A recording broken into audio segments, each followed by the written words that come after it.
Shalom, bien-aimés de Dieu, je vous salue dans le nom précieux de Jésus-Christ, notre Seigneur. Aujourd'hui, vendredi 6 juin 2025, un jour nouveau pour nous, un jour de gloire, un jour de bénédiction, un jour de paix que le Seigneur, notre Dieu, nous accorde. Oui, nous avons le privilège d'avoir le souffle de vie et ce souffle de vie nous rend forts.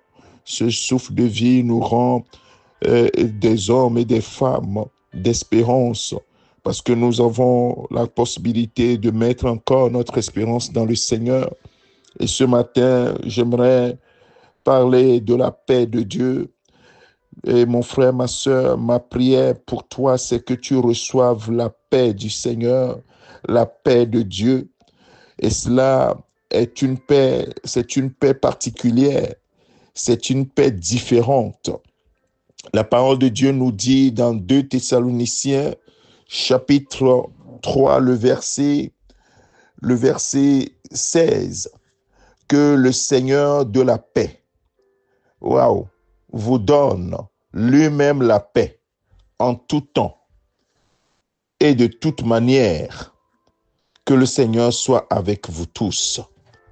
Mon frère, ma soeur, que le Seigneur de paix, oui, notre Dieu est le Dieu de paix. Notre Dieu est le Dieu de paix. Et la Bible dit que Jésus-Christ, il est le prince de la paix. Et c'est lui qui peut donner la paix comme il faut.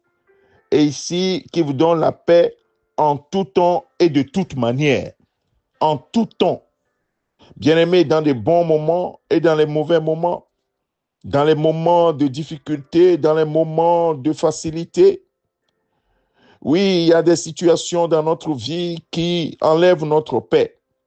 Il y a des situations dans lesquelles que nous pouvons traverser qui enlèvent complètement notre paix. Nous sommes troublés. Mais ce matin, le Seigneur te dit, mon frère, ma soeur, qu'est-ce qui trouble ta paix ce matin? Qu'est-ce qui te chagrine? Qu'est-ce qui t'inquiète? Alors, ce matin, le Seigneur veut te dire, ce jour, reçois ma paix. Reçois cette paix surnaturelle que le monde ne peut pas donner. Cette paix qui surpasse ce que tu peux imaginer. Cette paix véritable. Mon frère, ma soeur, cette paix est différente de tout ce que tu peux imaginer. Cette paix est ce que le monde ne peut pas recevoir. Cette paix est différente de tout ce que nous pouvons même supposer.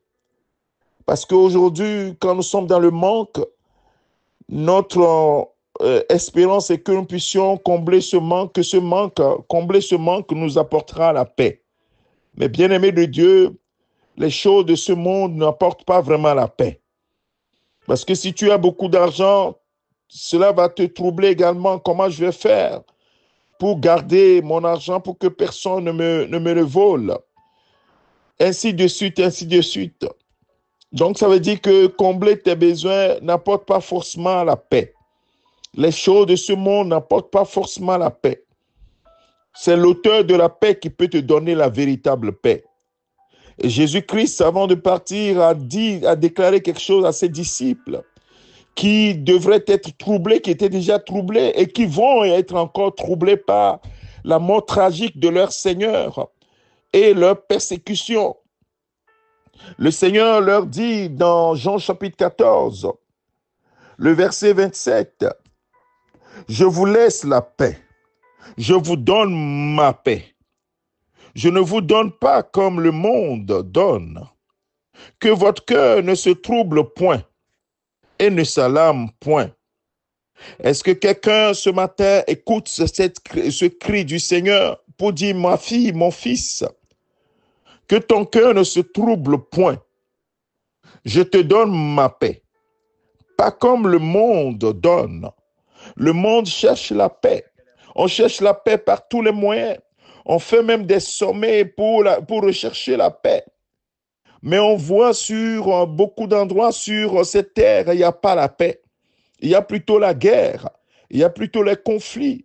Il y a plutôt des tables de négociation pour apporter la paix. Mais cette paix n'est pas durable. C'est des paix qui sont éphémères, très éphémères. Mais ici, la Bible dit que lui donne la paix en tout temps et de toute manière, dans toutes les circonstances. Il donne la paix, la paix. Et Jésus-Christ étant l'auteur de la paix, lorsqu'il y avait la tempête, il était avec les disciples dans la barque et qu'il y avait une grande tempête qui s'était levée. La Bible dit que lui dormait. Il dormait à la poupe, il était quoi? Dans une paix surnaturelle. Alors que ses disciples étaient paniqués. Pierre était paniqué. Il vient réveiller Jésus. Ne t'inquiètes-tu pas de ce que nous périssons? Jésus se lève et menace le vent et la tempête. Il menace le vent et la mer, il dit, tais-toi. Et le vent s'arrêta, la mer se calma.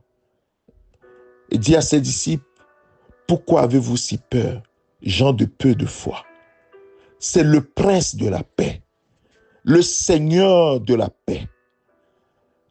C'est que ce Seigneur de la paix te donne la paix en tout temps et de toute manière.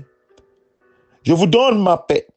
Ce matin, le Seigneur te déclare cette parole. Cette parole était adressée aux disciples qui entouraient Jésus-Christ à l'époque. Mais c'est pour tous les disciples de tous les temps et à toutes les époques. Je vous donne ma paix. Recevez ma paix. Cette paix surnaturelle et que votre cœur ne se trouble pas. Parce que nous avons une garantie auprès du Père. Nous appartenons au royaume de Dieu, ce royaume inébranlable. Les royaumes de cette terre sont ébranlables. Les royaumes de cette terre peuvent être retournés. Oh, les grands royaumes qui ont connu cet univers, cette terre. Lui, le royaume, les Romains, les Perses, les Mèdes, oui, le royaume babylonien, ainsi de suite, ont été renversés successivement.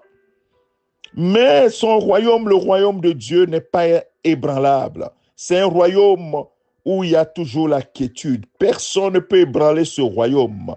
Oui, parce que nous recevons ce royaume inébranlable, nous devons garder la paix du Seigneur, la paix de Christ, cette paix surnaturelle qui va garder tes yeux et ton cœur et tes yeux constamment sur Jésus. C'est pour cela qu'effectivement, tu ne dois t'inquiéter de quoi que ce soit. C'est pas facile.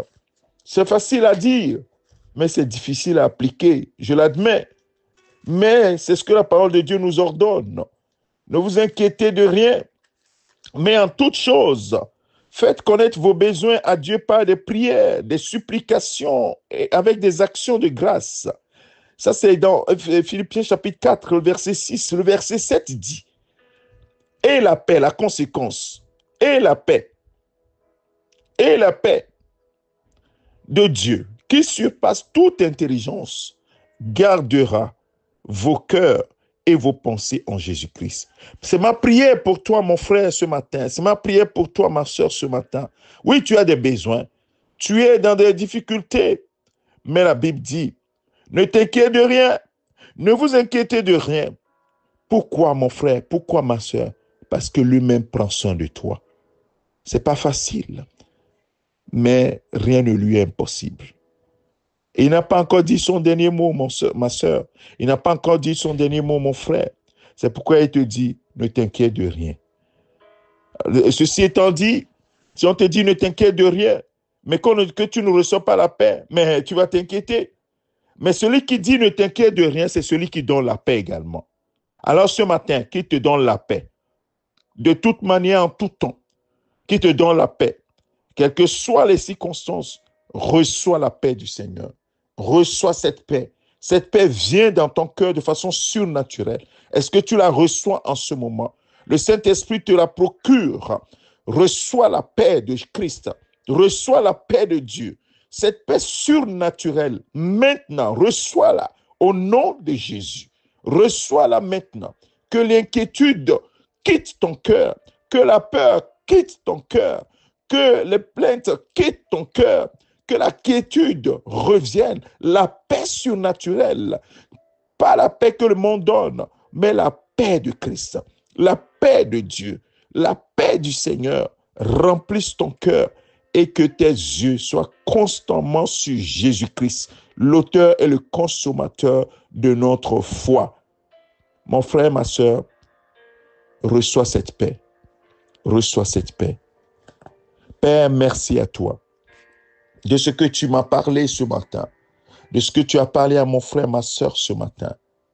Tellement nous avons besoin de paix dans ce monde trouble. Oh Seigneur, il n'y a que ta paix qui nous donne de marcher avec sérénité, avec quiétude et de nous réjouir en tout temps. Comme l'apôtre Paul nous le dit, réjouissez-vous dans le Seigneur. Je le répète, réjouissez-vous toujours dans le Seigneur. Oui, Père, ce matin, que ta joie remplisse notre cœur parce que tu nous as donné déjà ta paix. Nous l'avons reçue, cette paix surnaturelle que tu donnes par ton Esprit Saint. Et le fruit de l'Esprit, c'est l'amour, la joie et la paix. Oui, la paix. Que cette paix remplisse mon cœur, le cœur de mon frère, ma sœur, accompagné de la joie surnaturelle. Cette joie qui coule. Oh, cette joie véritable qui émane d'un cœur qui se repose sur le Seigneur. Parce que nous appartenons à un royaume inébranlable où tout est quiétude, tout est assurance, tout est stable. Il n'y a aucune instabilité, il n'y a aucune incertitude. Tout est dans la certitude.